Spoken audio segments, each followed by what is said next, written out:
What's up, y'all? We are back. This time we are here with chapter 14 of 50 Shades of Life. So welcome, everybody. I'm your girl, Raquel Ne'Cole, and this is my dope co-host, BlaqMagnolia Talia. What's up, everybody? What up, what up, what up? So we are back. I hope you guys have checked out the first 13 chapters. If not, get off of here and go check the other ones and then come back to chapter 14. All right. At least And watch I 3. was gonna say, make sure that you're watching it like all the way The through. whole way. Yes, because we have so many fun, like little tidbits, little information, jokes, all kinds of stuff. Y'all gotta watch the whole thing. Yeah. We appreciate it. And then drop some comments and let us know what you think. Because you know what? We're gonna start asking questions in each one to the audience. So that you can interact. So let me know. Let me know.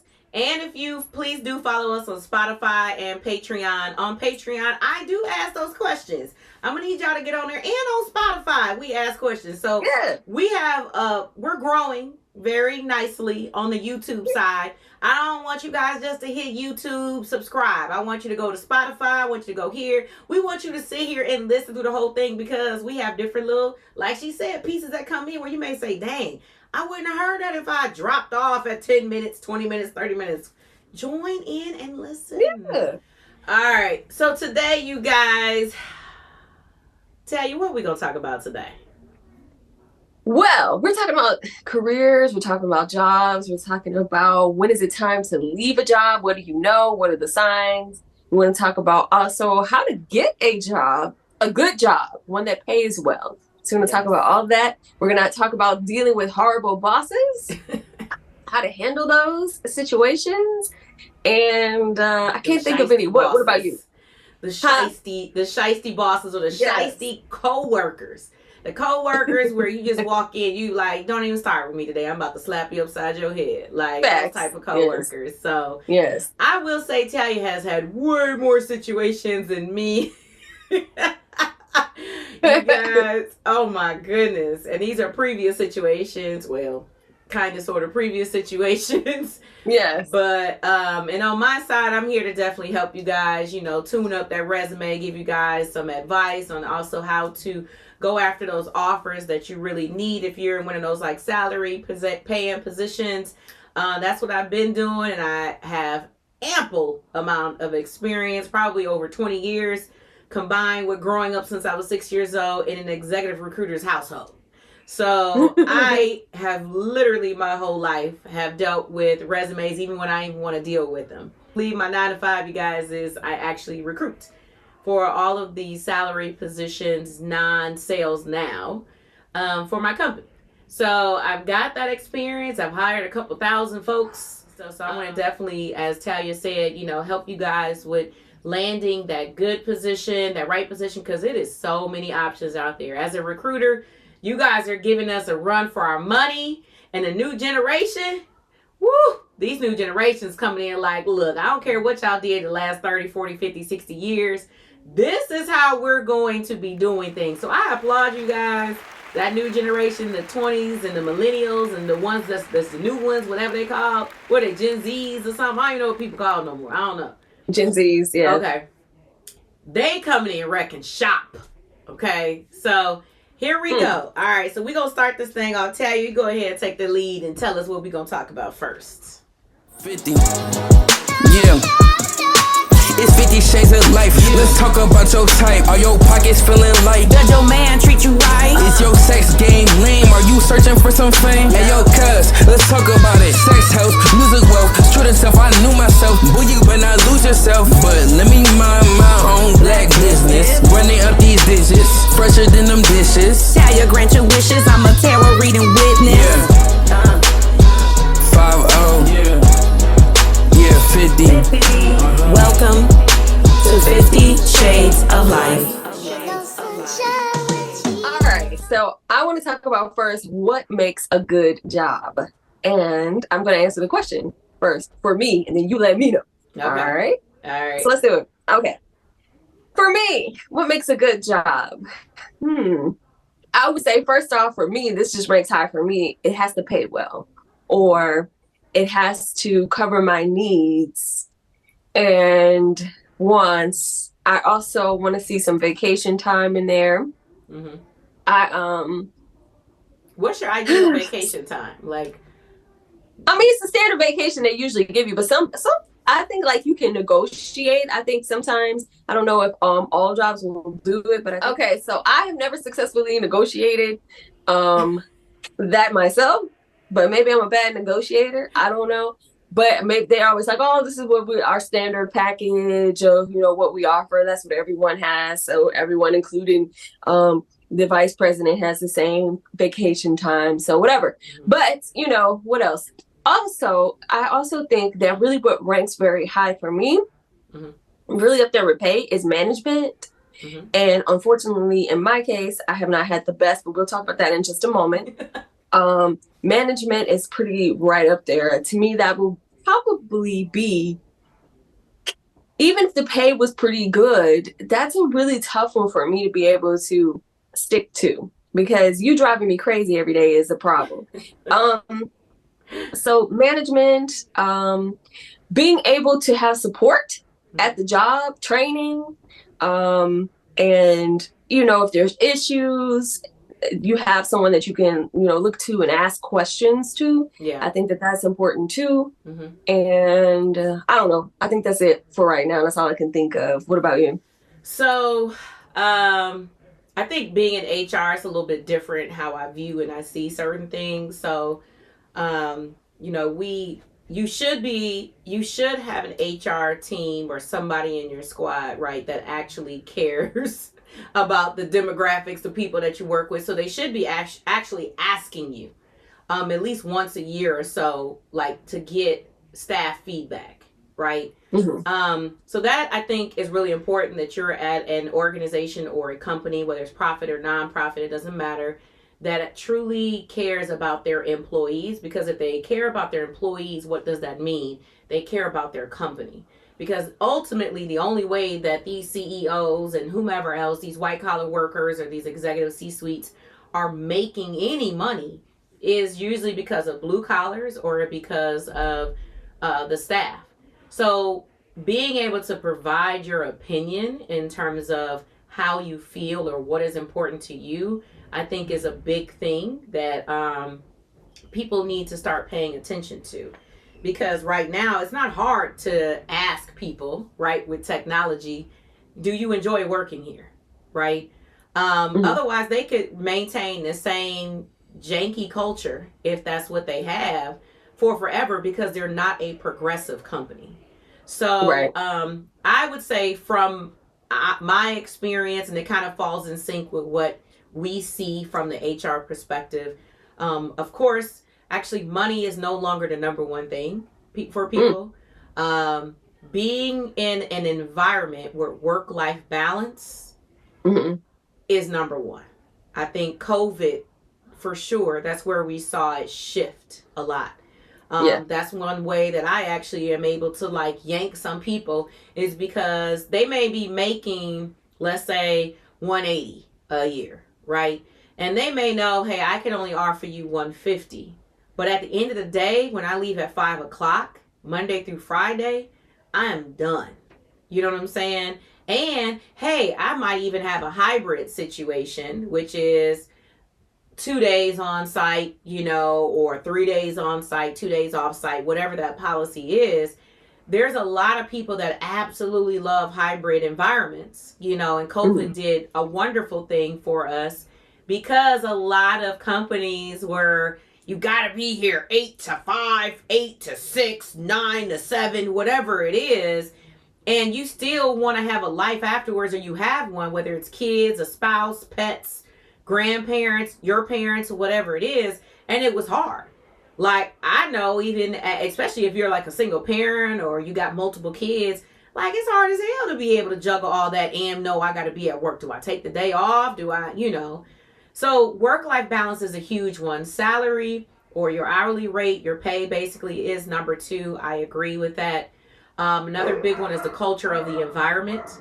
How is the organization, as Talia said, at whole? Like, do they care about their employees? Are they treating you guys to lunch? Are they, trying their hardest to figure out what benefits you guys really, really want is the 401k aggressive. So benefits is number 4, right? Benefits is healthcare, is your 401k, is your vacation time, anything that you literally say, hey, I want to call my benefits team. They cover all of that. Life insurance, all that type of stuff. So those are the top 4 things. I say the number 5 thing would be how the company is doing, right? That is something you definitely want to know. How were they the last 3-4 years? Did COVID shake them up? Or in some businesses like ours, we actually performed the last 3 years better than any other time in the company's entire history. So some companies did stellar. Other companies, sometimes they struggled or whatever. So asking if they're not a public company, because if they're public, what does that mean? You can see how they've been doing since they went public, right?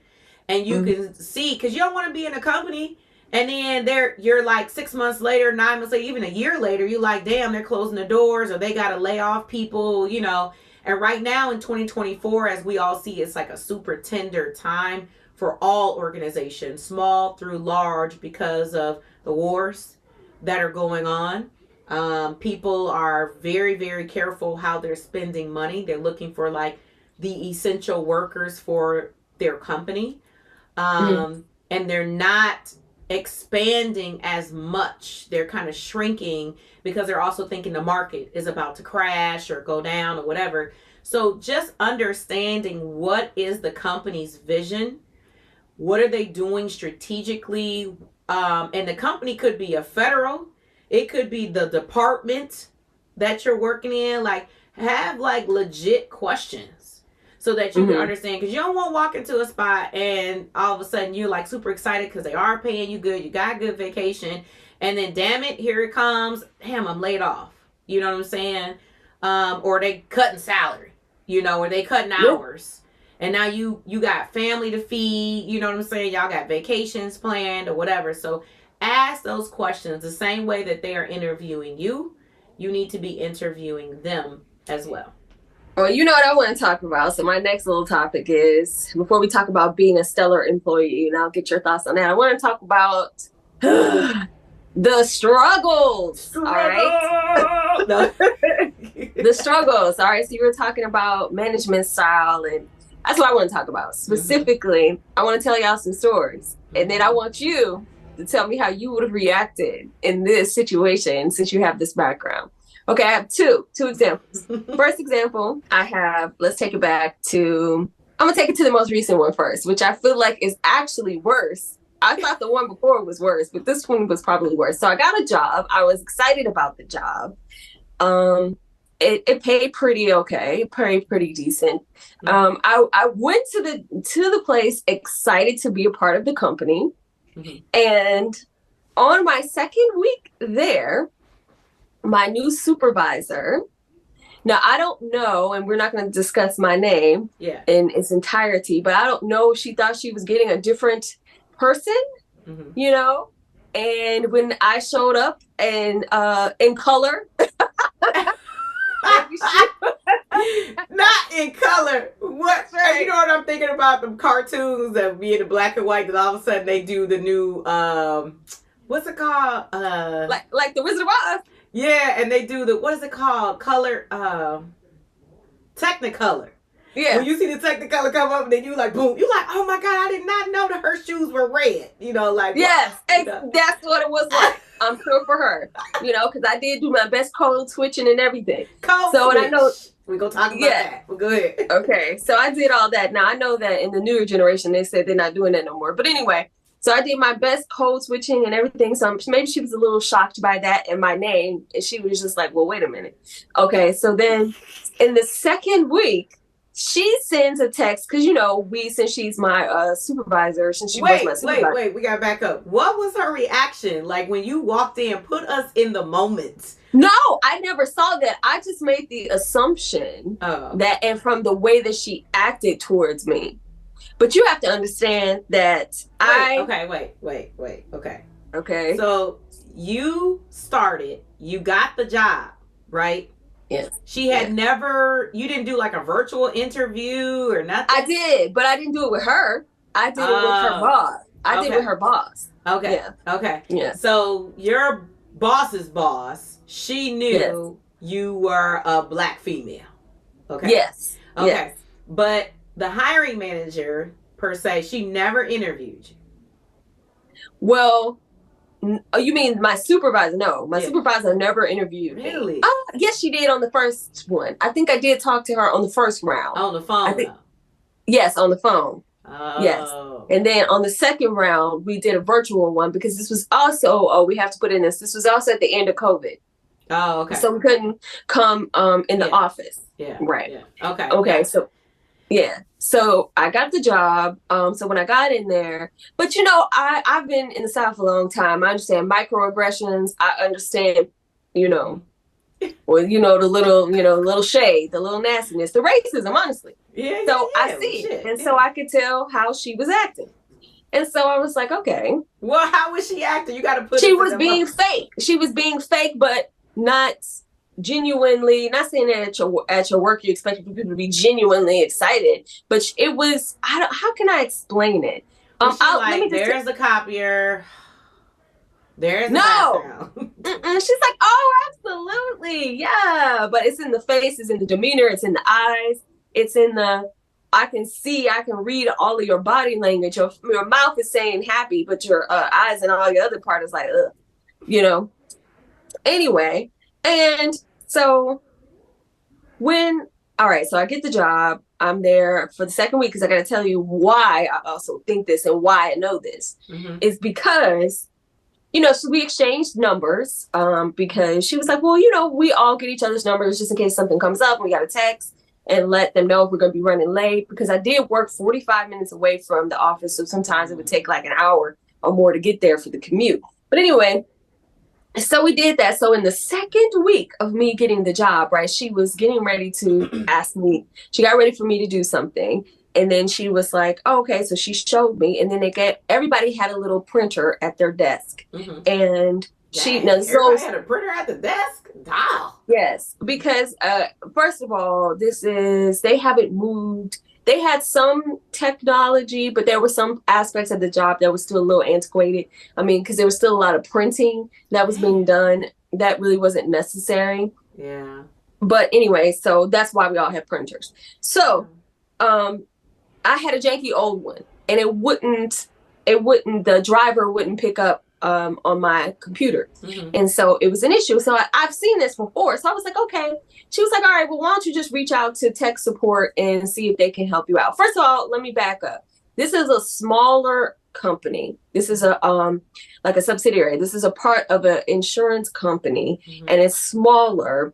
It's a small office, right? Mm-hmm. So it's not like tech support, not in the building, HR, not in the building. None of that stuff is in the building. It's just a small little office suite. Mm-hmm. But it was a successful company. It was part of a larger company that was very successful, and our branch was extremely. Yeah, our branch was extremely successful. Gotcha. Okay.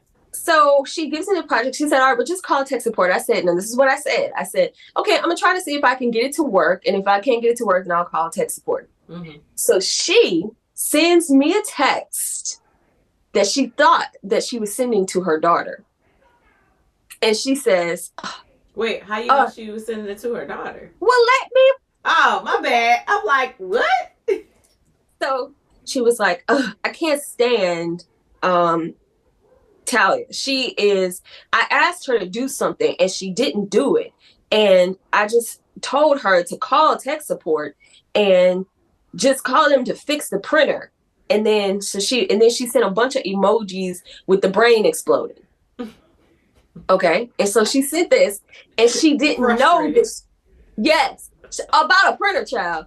Okay. And so she sent it to her daughter and she thought, but she sent it to me. Mm-hmm. And then it came to me and I didn't say anything. And then I got another text after that one that said, and this is why I know she was nasty to her core. She said, she couldn't figure it out. She had to call tech support anyway. And I was like, dang. I was like, okay. And so I was like, okay, so clearly she does not like me, does not want me to be successful. And that's how I carried on for the rest of the time. So anyway, was she an older person? Like, yes. Okay. Boomer generation. Oh, okay. Okay. So of course, we know me. Now I was professional, but I said, hey, Ann, I got your text. I think you might have meant to send this to someone else. I think we need to go see the office manager and talk about this.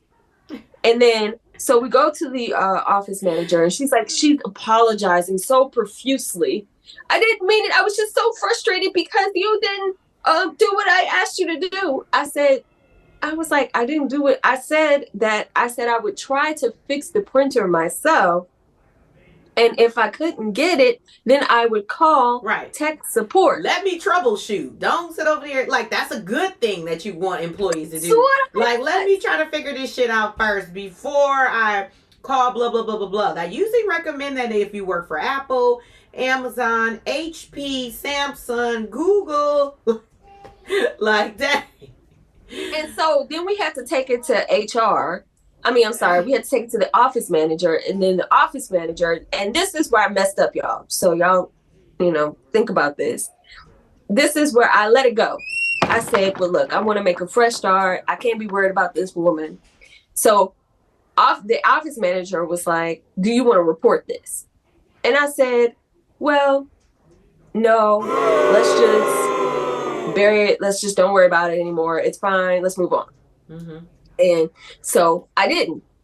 I didn't report. She would not train me until I complained to the office manager that she wouldn't train me. Fail. She wanted to see you fail. Yes. So the way for someone to fail is to not train you. But because you were a person who is an advocate, a speak up person, you are a person who is going to state and say, your mind, or like, hey, what's going on? And right from wrong. You know what I'm saying? Then you're not just going to sit there like, oh, okay, I ain't got no work to do. Okay, cool. Because then she was waiting on you to be that lazy black person, right? The lazy black female who came here to work, but instead you spoke up like, hello, I'm not being trained. I'm not doing this. Like, I came here to work. What the hell is going on? Which eventually probably shows she was a shitty ass person. That was supposed to be trained. But she had been there for like 20 years. Yeah, I don't care if you were there 20 minutes. She was like an institution there. She knew her job well, and she was a dedicated worker. She did for 20 years. Shit. She should know everybody's job at that point. True. Exactly. She remembers like stuff from back in the day when other people used to do it and all that other kind of stuff. We use DOS, we use whiteout, we use typewriters, we use word processors, we use this. And so matter of fact, your printer that I purposely gave you, this old one, that's why I gave it to you. I knew it was janky. Yes, and it was like that, so I had to complain. And so that's how that job went for a long time. I felt like I had nobody that I could speak to and talk to, because eventually she was a slick little piece, because she made friends with the office manager eventually. But, ain't nobody going to be on my side. First of all, this is a all white environment. That's what I was going to ask. Was it all the white other black woman that was employed there quit and left and found a new job. So then I was the token. I was the token black. This. I was the token black then. And then after she left, then they hired another black person to replace her. But anyway, it was just a mess. Where I failed on this account too is with the small branch, we did not have an HR office. And the girl who was the office manager also was new at her job as well. So she only came in 2 weeks ahead of time, other than me. So she didn't really have what she was supposed to do down pat either. Right. So she was on a learning curve as well. So I don't recall getting like, hey, this is where they might have put it in like the handbook that, nobody really pays attention to. They might have said, hey, well, this is HR. This is who you call. Right. Yeah. This is who you call when you have issues. Yeah. So I really didn't have all of that information. Maybe I should have dug a little bit more. Right. So I'm going to the office manager, like telling her my complaints, but really, she's not. She's the office manager. She's not HR. So anyway, what do you think? They didn't have an HR person at the insurance, like the main branch level? Like later. all these branches? Yeah, I like mean, yes, regional? they do. Okay. Okay. They have one that represents our region. Yeah, yes. That's what I was asking. Okay. Yes. Did you ever escalate any of these issues or concerns, whether you talked to us about it today or before, to that level or no? I did not escalate anything until it was at the end and I had enough. And why I say the racism, let me talk about that too. Hold on. Like the man came in there when the other black lady was working and he was like, "Oh, this is your sister." What? My sister? Wait, what you mean? He was like, he brought you in there like, look, it's two black people in the same room. Is that what he did? I was like, and I know whoever listening is probably like, y'all. Wait. I know, but you gotta understand that I also grew up with a lot of this stuff anyway. So it doesn't shock me as it may shock other people to understand how people are. I grew up in this type of environment. He did. Wait, he brought you to the other girl in the conference room, or where was she? Like, what happened? She was at her desk doing her job, and she had already put in her 2 weeks notice. And he was like, "I was trying to get your sister to stay." And I was like, "My sister?" I'm like, "What's like, hey, no, sister?" I'm like, "Get out of here." And I was like, "What?" And what? Oh my God. Record scratch. That's and so I was like, so I sent her a message. I was like, "Did you catch that?" And she was like, "I absolutely did." So I did document everything, but eventually I just got tired. I was like, "I'm done." I'm sorry. Was he an older white man too? Yes! Another boomer. They needed to take them through training. The hell, girl, they ain't worried about no training at that point in time. These boomers in here like, we gonna last forever and ever. Like we're talking about another person who had been there for 20-something years, And so I'm like, this is where did I sign up to work? That's why she was like, yes, I heard. That is the reason why I was leaving. And I put in my 2 weeks because of shit like this. Yes. That's why. And so, okay, so tell me what you think in these situations, girl. Woo! Bruh, when I tell you, I probably would have bust out laughing at that. Like, my sister, what's that mean? We're not related. Like, what? Right. Is that your auntie? Is that your mama? I'm like, how old are you? Because I can't tell. Some people, certain races, I don't know how old you are. Look, girl, he must have thought Did you I say don't know. You were turning 90? And he's about to turn 62. Oh, shit, I couldn't even tell. Nah. Facts. You have to be offensive too. You're right. Well, I mean, unless you don't want to probably keep your job. It depends. But anyway. Yes. And that was the other part of it too. Because, I had bills. Right. Well, I think, obviously, you can face that kind of stuff anywhere. No matter what part in the United States you can be or elsewhere, you may run into situations like that because people around the world are ignorant. You know what I'm saying? Right. So I think it's just really, really important that you understand and you set the grounds for respect immediately. Right. When you come in. But some people will talk to you like you're ignorant. Right. Like you could have been, say you were, I don't know, a seamstress. Right. And you coming in to work for Nike as a seamstress and you've been doing this seamstress job for 15 years elsewhere. Right. Could be Adidas. And here you are working over here at Nike and you could have a supervisor, a manager, even a peer that's there to train you that is talking to you like you've never been a seamstress before, right? And if you are confident in your skill of whatever it is, like set that groundwork day 1, day 2, week 1, month 1. Now, you do have to be respectful that every company has a different vibe, right? They have a different process potentially. They have different cultures. They have different ways of doing things. So you do have to be an observant mindset to see how things work because it could be polar different than what you used to do at like Adidas, right? So, but if somebody tries to like test you, right? And you have to do it respectfully, right? And purposefully, strategically, that's the word I like to use. And what I mean by that is if somebody, like, for instance, is testing your seamstress skills and they're like, wait, did you know how to, feed a sewing machine? You know what I'm saying? You like, ma'am, I have been doing this for 15 years, like, for sure, right? So, like, you want that to be known. So you say, oh, yes, for sure, you do blah, blah, blah, or whatever it is. And they were like, oh, so if they keep trying, you keep trying. You said, yes, for sure, but thank you. Yes, I have done that, but thank you. You know what I'm saying? So you kill them with kindness. But if it gets to the point where it becomes disrespectful, I'm always one to say, speak up, right? Whether it's a peer in your group that you trust and you're able to say, hey, have you run into this before? Like, is it just you?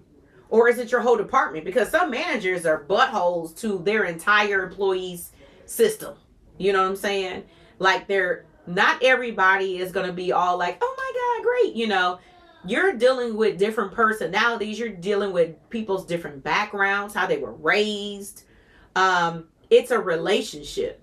You know what I'm saying? And I've said that before. Like, when you're in work, you're in a relationship. And you just have to understand, how do I deal with this person? How do I deal with that person? As well as maybe they honestly were trying to help you. I don't know. So sometimes asking your peers or maybe somebody else that used to report to them or work with them, or maybe your boss's boss, like, hey, I've run into this, but you're letting them know you see it. You're acknowledging it, and you want them to acknowledge it. You know what I'm saying?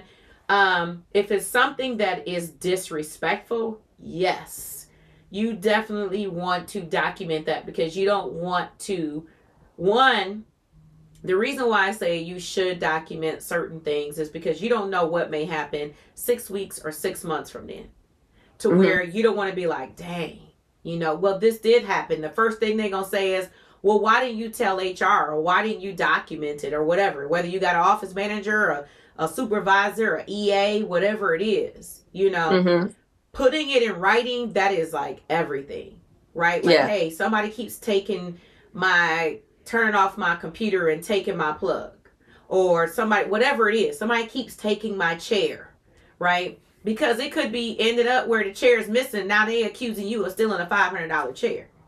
Right. But because you have that documentation to say, no, I've been saying now for 3 months that somebody has been moving my chair away from my desk, or this person has been trying to tell me how to be a seamstress for the 3-4 weeks that I'm here. I'm frustrated, right? You have that documentation, like almost in court, right? Right. So, and you've tried different routes of addressing that issue, whether it is a peer, whether it is an email or something just to confirm you're hearing what you're hearing, right?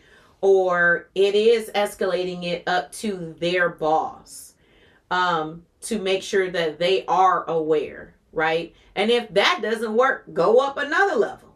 You know what I'm saying? And again, that goes into the culture of the organization, like we talked about. Like, are they actually receiving your feelings, your thoughts, your issues, your concerns?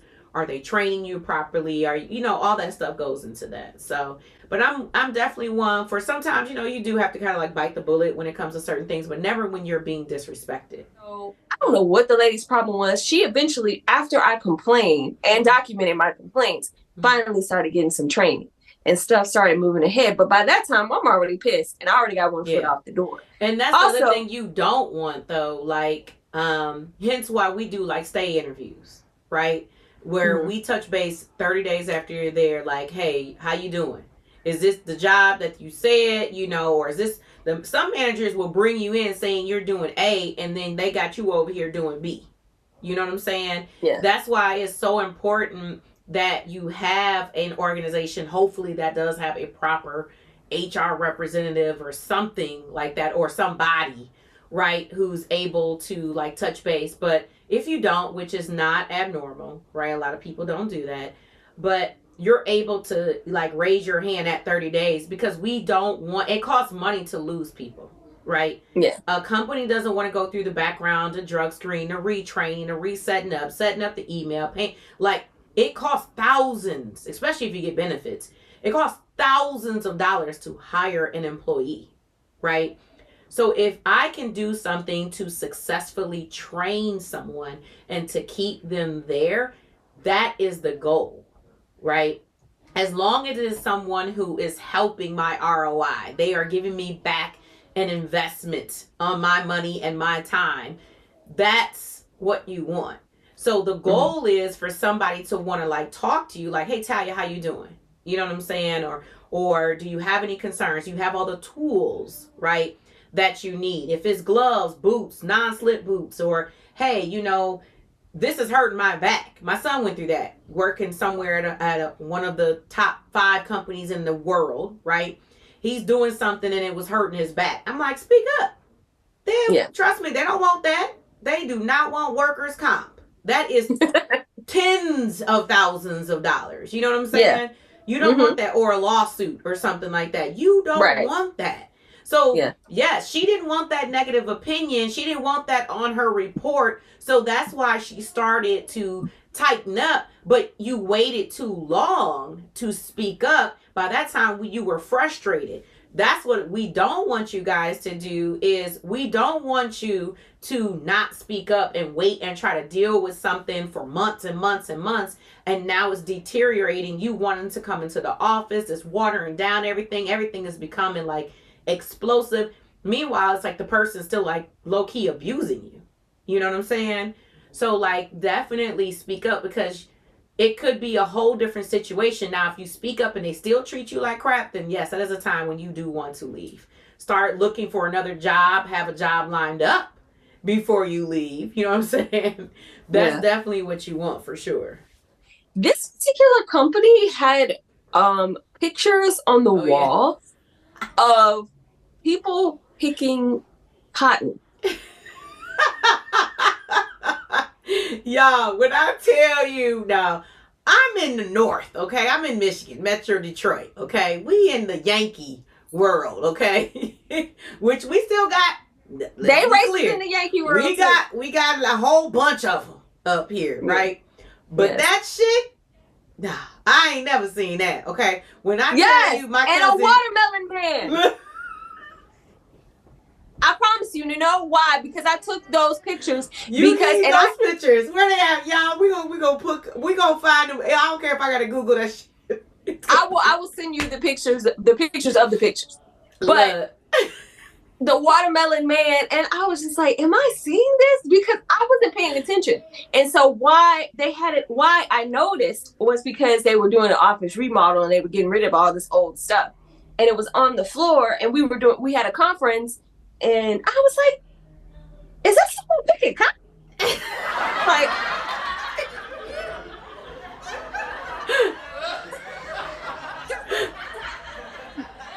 and I was like, I cannot believe this. And so I was just like, honestly, y'all, I was like, this is the end for me. This is the end for me. There's nothing else I can do. It doesn't matter. And I wish I was that type of person. But again, if you have listened to any of those past chapters, you know I have a commitment issue with everything across the board. I wish I was one of those stick it out, stick it to them. We don't want you to stick it out, girl, if they got cotton picking Negroes on the wall, okay? Like, no, unless you work at the museum. No. Okay. No. So that was I would have replaced it with Malcolm X. That's what I should have done. But I was like, I got to go.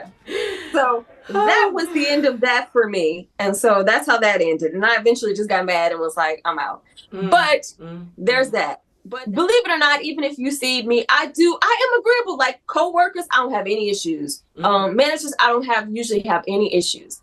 I eventually quit that job and took some time off and was able to relax. You gotta definitely do self-care moments. I know some of my girls have taken sabbaticals. Yes. Where they like, I need a moment. I don't care if they had to travel to Africa, the Bahamas, west side of Michigan, whatever it was. Like, you gotta definitely take time to yourself, and you need to understand what are the actual, especially now since COVID, because there has been, I mean, realistically, COVID put a lot of people through like some craziness, right? And people are still dealing with it. So a lot of organizations have adapted, or they should have adopted, different benefits and stuff that can help people, because mental health awareness is so huge. Even if it's like ERGs, employee resource groups, you can even create one. You can ask your, different people, how do I create an employee resource group? It could be for, all the Black people, right? It could be for all of the clinicians or something. It could be for those that are of different, backgrounds or Spanish speaking. It's different types of ERGs, and there's usually different types of criteria if you wanted to develop one as part of the DEI&B, diversity, equity, and inclusion and belonging, that they're trying to get rid of. But it includes all of that, right? People that speak different languages, people from different incomes, people that have disabilities, people that are different sizes, shapes, races. It could be, hey, I got long hair and I work in a plant, and it's a huge issue for me to be working doing this because you guys don't allow me to do this. So literally ERGs and things of that sort, and speaking up, and HR or benefits or whomever is that person, they definitely should have stuff for mental health. They should have stuff to help you and assist you if you're having visual or mental or physical impairments or hearing impairments and stuff like that legally. So you have to check your state, especially if you are in California. California protects their employees more than any other state in the United States of America. There are so many rules and regulations, and they're forever changing. Between 22 and 23, I can even tell you guys how many different rules and regulations California has implemented. It's a lot. So you definitely can go on to like your state website to look up stuff. You don't have to be in HR to read HR rules and regulations. You can go to the federal sites. You can go to the state sites. You can go to, obviously, your organization if they have it, and ask them what is in the handbook or the guidebook. If they don't have one, keep asking, right? Something maybe should be written. Maybe you can assist with that if it's something that you think can actually help and assist your employees or whatever, because you don't want people perform better when they respect their environment, right? And when they have a purpose behind, why am I doing this? Besides, I want to make money, right? When you're doing something you truly enjoy, or you see the purpose behind it, it's a whole different situation than you're just doing it just to do it, right? It's the why behind it. Why am I doing this? Oh, I'm doing this because beyond your kids, or beyond I got to take care of my parent, or beyond I want this car, right? Like truly having a purpose. And that's what the new generations have brought in, is they want to make sure, besides, oh, I went and got this college degree or this trade school or whatever it is, I'm doing something that has purpose. So they're asking questions, legitimate questions about organizations that our generation and older generations, we should have been asked, right? Like, what are you doing with all this waste? You know what I'm saying? Or what do you do when an employee has some sexual harassment issues? Or what do you do when we realize there's one female out of 65 males? Like, what, just different questions that this generation, they are not a quiet generation, as we know. And I know there's some things that we don't find favorable, but one thing they do have down pat is they do speak up without a doubt. Some things we do feel like, okay, y'all speaking up too much, but they are doing, to me, I think they're doing very, very well, because our generation was raised from the boomers, right? The boomers, everything was hush. Don't speak on it, don't touch it, don't ask about it, don't do it, it doesn't exist. You're weak, you're not strong. I mean, it comes from personal to professional. Everything was hush, hush, hush. People were being raped. Shh, don't tell nobody. People were being super, super just bullied.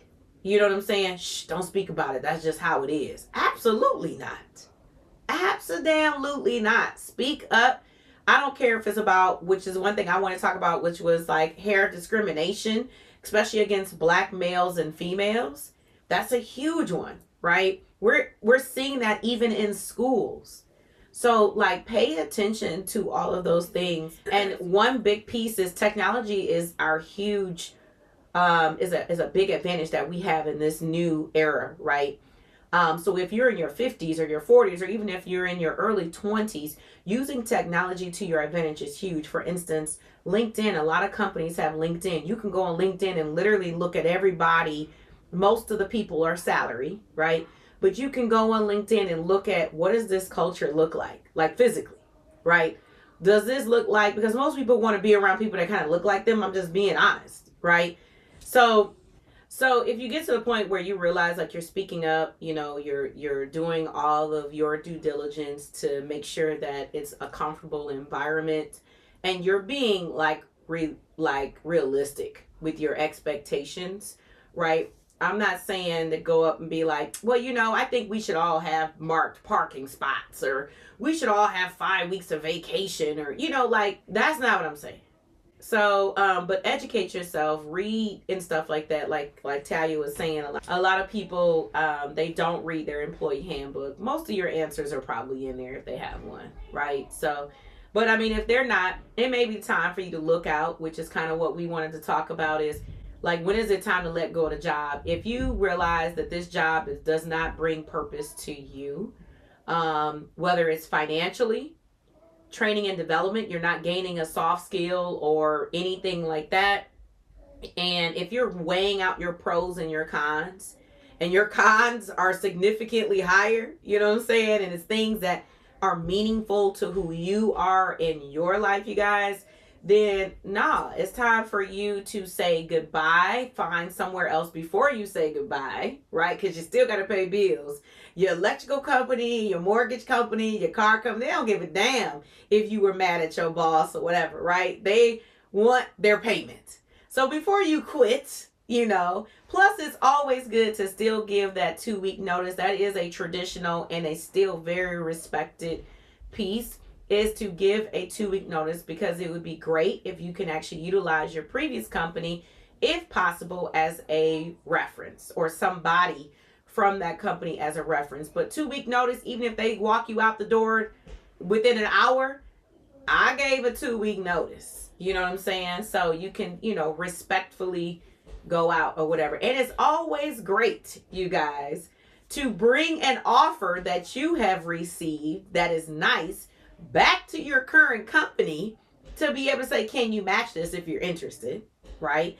Because if your struggle was, hey, I want my salary to go up, I need to make more money, like I really do need to make more money, and they're not budging, it's okay to bring back to see if they're going to counter. Now, I recommend as a recruiter that you do not accept counter offers, because then they know you are a flight risk. Just saying. Sometimes it has worked out. It is not, 50-50 or whatever, but it has been the thing where if a department knows, hey, they were flight risk once, they probably will leave again, right?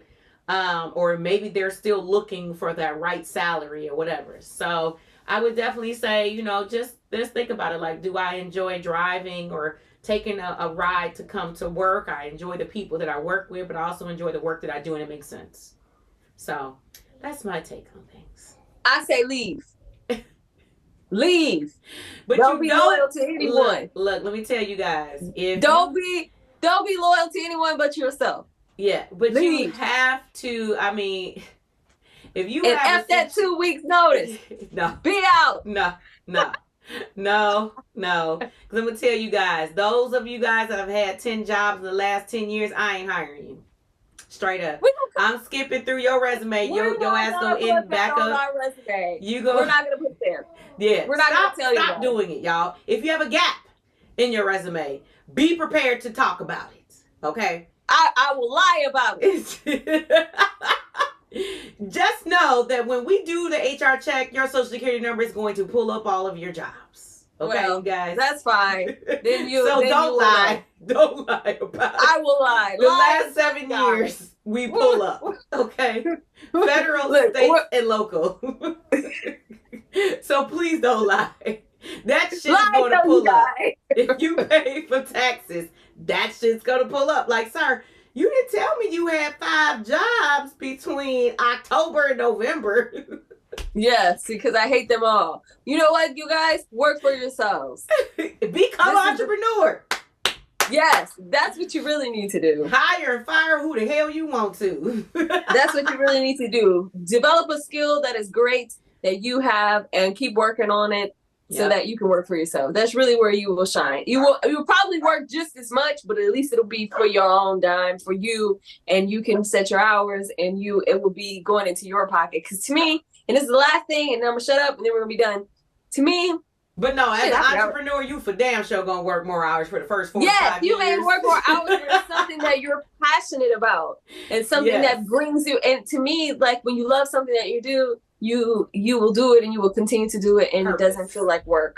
So that's my 2 cents. I've told all of my stories. You're gonna be like something's wrong with her, and it probably is. But hey. But you guys, we definitely want you to please, reach out to us if you do have any questions. I myself or other people that I know that are in the entrepreneur world, or hey, maybe you could take what they were doing wrong and make your own business. Maybe you could be a contractor who comes in and charges $3.50 an hour just to come in and do what they were paying you $30 an hour to do. Now take that, and you come in with all these certifications and stuff. And that's another thing. Asking about when you guys are going on these interviews, a couple of my advice is, and I wanted to say this, and I take it, this is for any hourly, any salary, any type of position, even if this is your first time interviewing or your 50th time interviewing. A couple of things I want you guys to please do: write down, take notes, listen, tell other people, come back and rewind this and play this. And this is why it's important for you to pay attention and watch it through the entire time, because you won't and you wouldn't have heard this if you end up not listening to the full chapter. Okay, so listen to what I'm about to tell you, because this could be a win situation over your current lose situation if you're not doing well with interviews. Let me tell you what you need to do. It is not foolproof though. Okay, so first of all, before you go into an interview and before you even apply to this position, read the full job description. Straight up. So many people don't. Just spend 35 seconds to 60 seconds reading the job description. Second of all, investigate and look up, utilize technology to your advantage to look up who this company is. That's rule number 2. Who are they? How long have they been around? How many people work at this company? Ask people, go on LinkedIn, go on Indeed. People put reviews on Google for companies. Usually they might be bad, but check them out. You can even look up who is the boss for that position. Like, oh, this is the production supervisor for this location in St. Louis, Missouri. You can go on LinkedIn. I am quite sure there's a lot of people that are usually at that level and above that are on LinkedIn, right? LinkedIn is a great place for you to network and connect like no other place, okay?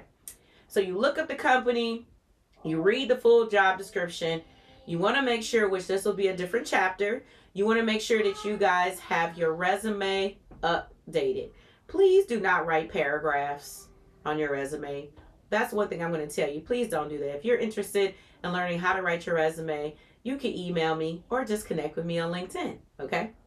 But I definitely would say that. Make sure it's updated. It is okay. Cover letters, that's another subject, but I don't read them unless it is for specific positions. Certain managers do still require them, but they're usually kind of outdated right now. Recruiters, we spend about 45 seconds on a resume. It is your movie preview, okay? It is your commercial. Am I going to call you? Or am I going to keep scrolling? Okay? This is your dating app. Am I going to want to date you? Are you making this good impression? And does it fit the position and the job description? Period. That's it. Okay? Cover letter is not to be a whole damn letter. Okay? It should be a cover paragraph. Okay? Period. All right? You apply, you hear back, it is time for the interview. I don't care if it's on the phone, virtual, or face-to-face. take it, it could be 30 minutes to an hour. Hopefully it won't be less than 30 minutes because I don't really know what kind of interview. It may be a pre-screen is different than an interview, okay? During this, because of your research that you have done with the organization before you even done this, you can ask, who am I meeting with? What is their job title, right? Is it more than one person? You can ask all of those questions. And again, utilize technology, social media, right? You will be shocked at what you can find. We utilize social media, right? But you could be shocked, like, oh, okay, I see this person, using an example, they went to the University of Michigan. I see that they like hockey. I see that they've been with the company 20 years, or I see that they've been with the company 3 years. Therefore, now you can start thinking about conversations or little things that you can bring up, right? To just see this vibe of this person. And they are probably going to do or should do the same thing to you. So reverse that stuff and do the same thing, but be prepared. The next thing is you want to make sure that you actually have notes from this interview, because you can take those notes from the interview and ask them if it's okay if you're virtual so they're not seeing you do this. And they're like, damn, this person ain't never looked up, you know. So even if you are taking notes, try to be shorthand. Let them know, hey, I am taking notes. That lets the recruiter or the interviewer, whoever it is, know that you are actually interested. You can then take those notes and they're going to help you into round 2. Reverting back. We learned this in school. If you went to school, even if you were in high school, you learn this, right? The next thing is, before the interview, make sure that you guys jot down. We usually recommend that you type your questions out and leave space in between each question so that you can ask maybe 3 questions and put them in order of importance about the job, 3 questions about the company, and then 3 questions about the actual department. It could be, what's the culture like? What's the day in the life of? What does a day-to-day type job look like? What are your hours? What are the travel amount that's required for this position? What are some of the things that you are looking for that you currently don't have on your team? Those are little things, right, that you can use in your next interview. Or what are some of the things that you enjoy working here? Hey, why do you work here 20 years? What made you stay? When you have a tenured employee who's been there 10 plus years, ask them why they are staying there. I'm quite sure they've had somebody reach out to them. So asking them why are they committed to this place will be a huge piece for you. And then as you ask these questions and you have them in order, if you're fumbling and you're coming across like, oh my God, I don't remember what the question was, or certain things, it's typed out in front of you. You don't need to use that part of your brain because it's typed out. Utilize that brain to be able to answer questions and think before you respond in your interviews. The next part is before the interview. Again, it does not matter the level of the position. Jot down some things that you have done in your previous position, even if you are going for an internship. Think about the things that you have done in your school, in your previous position that correlate to the new position that may be asked, or certain things that you can talk about. So you want to have little bitty bullets of maybe 3 or 4 achievements of things that you guys have done. So that you're not, when they say, oh, okay, well, what is something that you've done that would, help us out in this position? Bam, it's right there. Again, it's a little like reminder. It could be the word blue. And that reminds you, you know what, I labeled all these things blue so that we can move faster through our production phase or something like that. You know what I'm saying? It's things, it could be a little sentence like, I helped achieve and saved 150 files from going into IT hands or something by creating this new process. Okay. Or also, don't always put everything positive. What is something that you learned from that was like a mess up that you did, or something that you did wrong? Because we never want to hear positive. We want to hear, when did you learn from something that you did wrong, or that you were involved with that maybe somebody else did that you were able to correct, or something you learned from that experience. That lets us know I have a more well-rounded person, because they're not all about, oh yeah, I did this, I can do this. You're acknowledging you're a human. That's what it is, right? you're acknowledging, hey, I messed up over here on this sort. How did you fix that sort? How did you, oh, okay, I got it. So having those little things written in front of you guys will make or break you. It will also help you decide, is this the company for me? Because how they answer, write that down. This person said, I don't know. Or this person said, don't ask me this, ask me that. So when you get off the phone, you know about the company. Meaning, how have you guys been doing the last 36 months? How did you guys make it through COVID? What did you guys do? Or what's your plan the next 2 years or so? Are you guys projected to shrink? Are you projected to grow? Can you describe the hiring manager's personality? Some people be like, hell yeah, I can describe that hiring manager's personality. You know, like they may be willing, if they are the hiring manager or it's a recruiter or whatever, ask about that person's personality, because one thing you want to think about is, will I be successful in this position, right? With this type person. If you know, like Talia knows, I do not work well with a micromanager. Or I do not work well with somebody who is like a busybody. Like they just, then you may be like, I don't know, that might not work for me, but I'm going to try it out. I'm not saying just depart, you know what I'm saying, and run away, but just have that in your mind, because it also controls and it makes you think about how you're going to interview or how you may be interviewed, because now you know what to expect, right? And it is okay for if somebody talks to you about salary, we will talk about that at a later date. But it is okay, and I would highly recommend you want to aim higher. They can always bring you down. You don't want to be down and then realize, damn, I have 15 grand more. I could have shot up. So literally thinking about your budgets, thinking about everything, think about bonuses, think about, when do I get the bonuses? When's the last time y'all paid bonuses? Were the bonuses 100% at the end of the year, or they're paid in November, or they're paid twice a year? Okay, you're thinking about everything. Think about what your base range is. I always ask every single one of my candidates, what is your base range? Like if you say to me, Raquel, ideally, I would like to be here, but my minimum is X amount.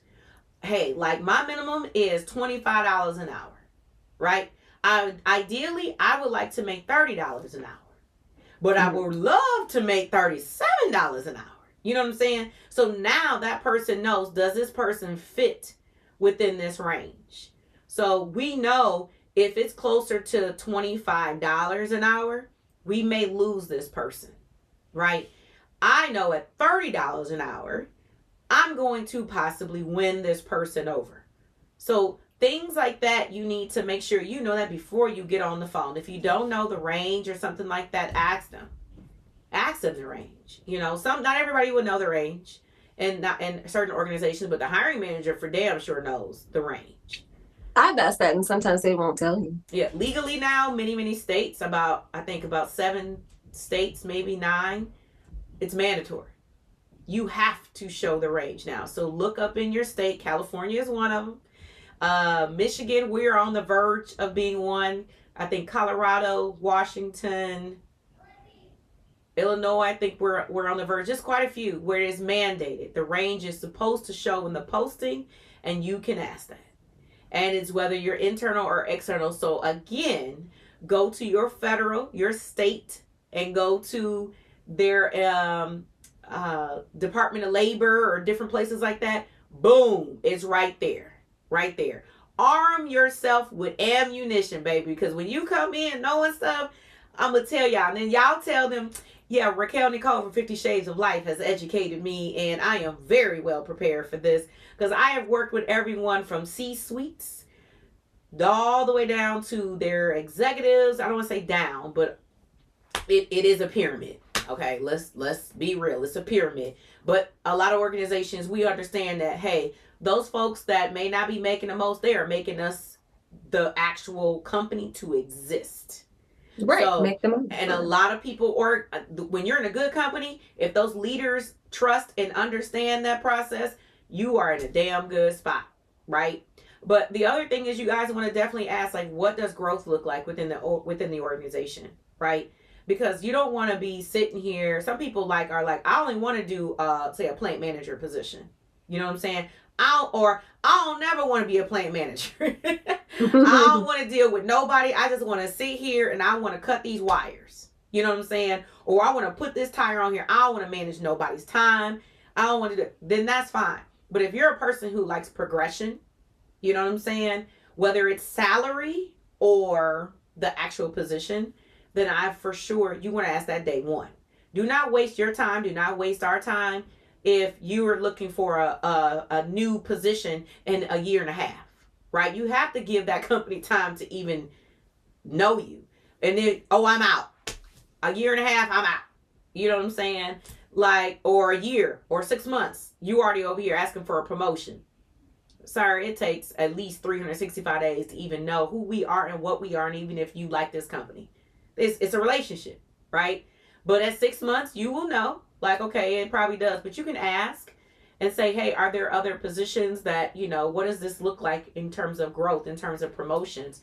Do I have to move over, then up, Or everybody that's in the position, they've all been here only 3 to 5 years. So unless they retire, you're SOL. Now you know where you stand. Now things can change 6 months to a year or two from now, but you know what to expect day one going in. And that all goes into, is this job a good fit for me? Okay. So any other questions? Let me know. Talia, do you have any questions or anything like that? No. Okay. All right. That is my spiel. All right, spiel. So if you guys do have any questions, again, hit us up at 50shadesoflife@gmail.com. That's 50SHA8DES of life@gmail.com. We will have more questions about this again here at 50 Shades of Life.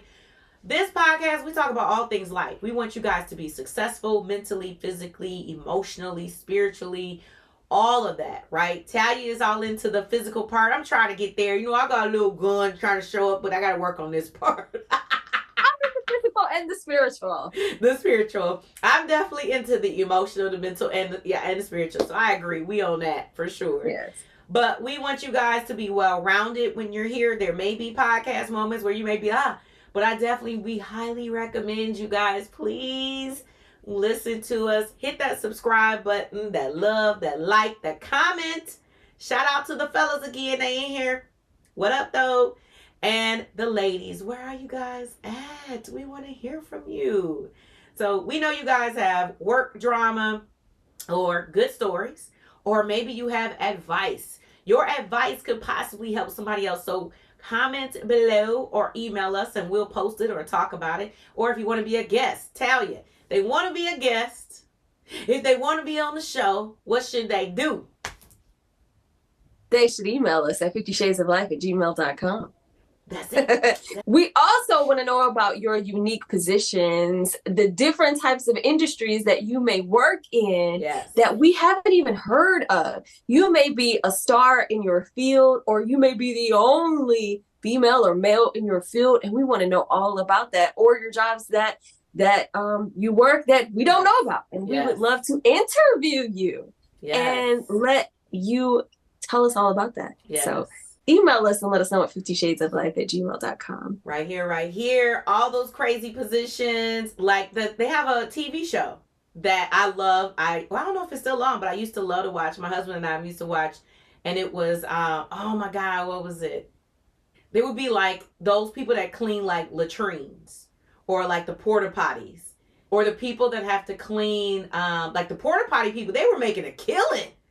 I was like, dang, maybe we need to start a porta potty cleaning company, because shoot, they in here making a killing, and it was a quick But I job. also want to know about the alternative lifestyles that you may be living as well. What if you decided to live off the grid? I want to know about that. We would love to interview you about that and your choices and your decision to do that. So email us about that at 50shadesoflife@gmail.com. Yes, or if it's your company that does it. It doesn't have to be like you are an employee. If you are an employer and you want to tell us about that, it could be like, I make black ivory soap or something. I don't know. Ebony soap, or I don't know. Something I ain't never even heard of. Like, how that work? We want to hear about it, right? And also, we're looking for sponsors and things of that sort, you guys. So we are starting to get a few different requests that I've declined a few because it didn't make sense. I can't We can't endorse everybody. Okay. Right. Okay. Facts. Let me throw that out there.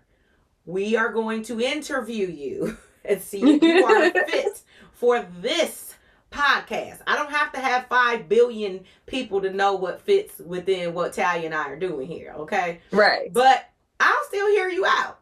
So, if you would like to be a sponsor or a guest on our show to talk about your product or your service, whether it's a unique job or whatever else, again, hit us up, okay, you guys? So, but have a good night. Thank you, guys. Please stay tuned every other Thursday as we chime in here. Tell you any other things, any other advice, any other love, or whatever you want to get him. Be sexy, be great, be beautiful. Ooh. All right, y'all. Love you. Deuces. Black business, running up these digits, fresher than them dishes. Talia, grant your wishes. I'm a tarot reading witness. Yeah.